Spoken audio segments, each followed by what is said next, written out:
Servus. Also noch immer heiße ich Oliver Kahn.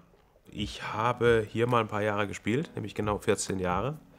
Und habe meine Karriere beim FC Bayern Jahr 2008, ist jetzt schon immerhin schon 11,5 Jahre her, beendet. Und habe dann viele unterschiedliche Dinge gemacht, viele unternehmerische Dinge. Habe aber auch, ich glaube, da kennen mich immer noch sehr, sehr viele aus dem Fernsehen beim ZDF, als Experte gearbeitet für Champions League, Welt- und Europameisterschaften der Nationalmannschaft. Und jetzt bin ich doch tatsächlich wieder hier.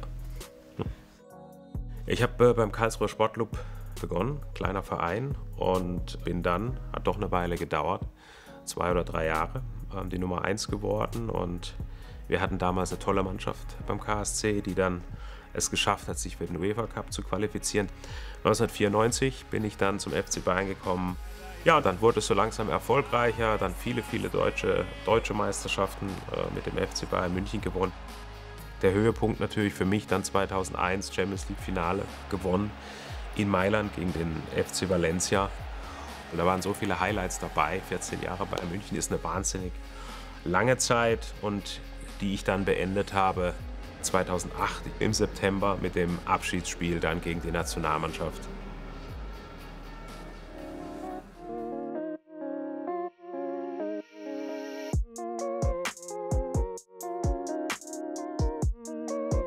Am ersten Tag denkt man dann, endlich habe ich mal frei, endlich kann ich mein Leben mal so leben, wie ich es will, und wird nicht mehr ständig fremdbestimmt. Das macht man dann so 6, 7, 8 Monate. Danach wird es relativ schnell langweilig. Und ich habe dann zu mir gesagt, ja, jetzt fange ich wieder an zu studieren, habe dann ein MBA gemacht in Österreich, in Salzburg, weil ich schon immer auch die Tendenz gehabt habe, ins Unternehmerische gehen zu wollen, die eigenen Unternehmen aufzubauen, zu gründen, zu entwickeln, natürlich auch immer gemeinsam mit Partnern, was ich dann auch in den letzten Jahren gemacht habe. Ein Unternehmen namens Fanorakel, eine Internetplattform ins Leben gerufen, und später dann Goalplay, eine Firma, die sich um die weltweite Ausbildung von Torspielern kümmert. Parallel dazu immer beim ZDF als Experte gearbeitet. Und viele denken ja immer, ja gut, da stellst dich halt hin und erzählst dir irgendwas. Ganz so einfach ist es nicht. Ich glaube, auch heute wird da doch ziemlich auch fachliche Qualität eingefordert, und das hat mir dahingehend sehr, sehr viel gebracht, weil ich doch einen sehr, sehr analytischen Blick dann auch bekommen habe für den Fußball, und den Fußball eben dann nicht immer nur aus der Brille des Torwarts gesehen habe, sondern den Fußball irgendwann auch von einer analytischen Perspektive als Ganzes betrachtet habe. Und so Stück für Stück bin ich dann eben vom Fußball auch in eine andere Welt hineingewachsen, in eine mehr unternehmerische, in eine mehr Businesswelt, und das Ganze natürlich dann immer in Kombination auch mit dem Sport, in dem Fall dann beim Fernsehen.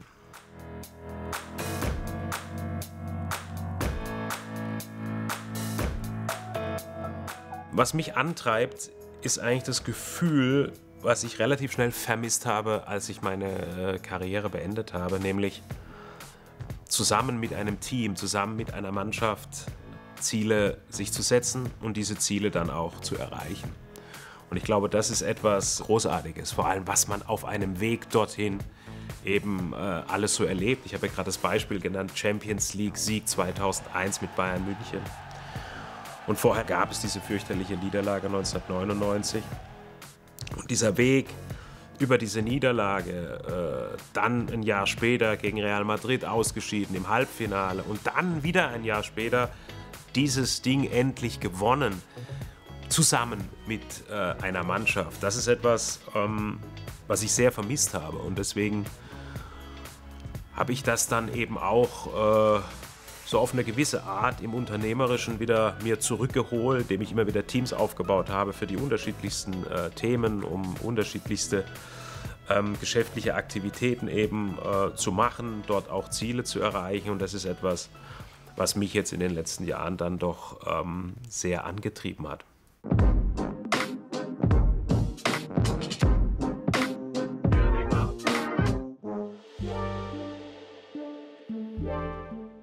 Ja, immer Champions League Abend. Beides ist ja spannend, aber das ist halt in einem drin. als Fußballer. Jetzt doch eher Schreibtisch. Also Fußballplatz, das war mal. Das ist ja eher meine Vergangenheit. Heute fühle ich mich doch am Schreibtisch sehr wohl. War allerdings eine ziemliche Eingewöhnungsphase, gerade wenn man die Karriere beendet hat. Aber mittlerweile eigentlich der Platz, an dem ich am meisten Zeit verbringe. Also in den letzten Jahren waren es eher mehr Aktienkurse. Vielleicht werden es jetzt wieder mehr Torstatistiken.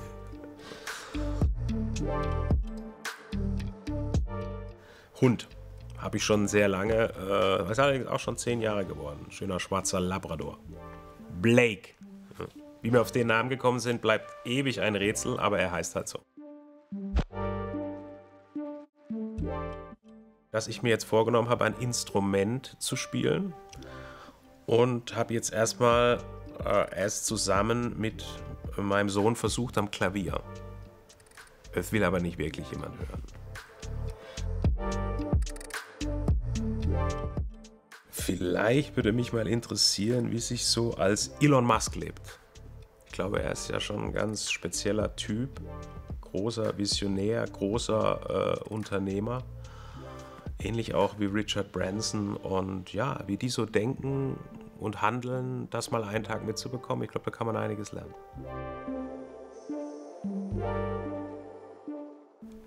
Da muss ich jetzt ganz weit zurückgehen. Ich glaube, ein Buch, was mich vor allem während meiner Karriere, wenn ich das heute lese, muss ich allerdings dazu sagen, dann denke ich oft, oh, das hast du geglaubt, was da in dem Buch steht. Aber mir hat es damals tatsächlich sehr geholfen. Das hieß das Prinzip Gewinnen. Und als ich, glaube ich, 17, 18 war, habe ich auch gelesen von Dale Carnegie, Sorge dich nicht lebe. Ein legendäres Buch, das gibt es ja heute immer noch. Und das waren so die Bücher, die mich als junger Mann ganz besonders beeinflusst haben. Was du für den Gipfel hieltest, ist nur eine Stufe zu weiteren Gipfeln. Das zu weiteren Gipfeln kommt aber von mir. Ja, das habe ich also exklusiv. Das Zitat ansonsten, was du für den Gipfel hieltest, nur eine Stufe, stammt von Seneca.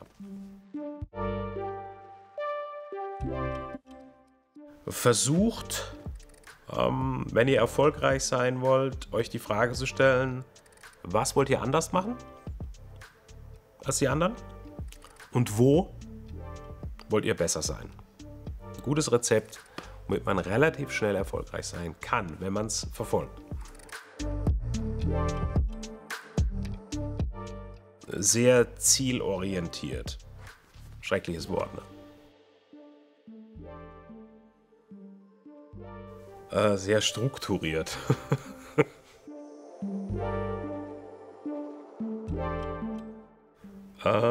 Integer. Dann gehe ich entweder laufen, Golf spielen, weil das habe ich schon ewig nicht mehr gemacht, Fitness machen, mit meinen Kindern spielen. Ja, das sind eigentlich so die wesentlichen Aspekte. Oder in Zukunft Musik machen.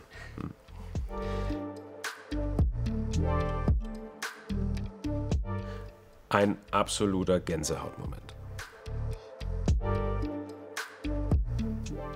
Aus meinem Leben nie mehr wegzudenken. Eine der erfolgreichsten globalen Fußballmarken, die es geschafft hat, regional verankert zu bleiben.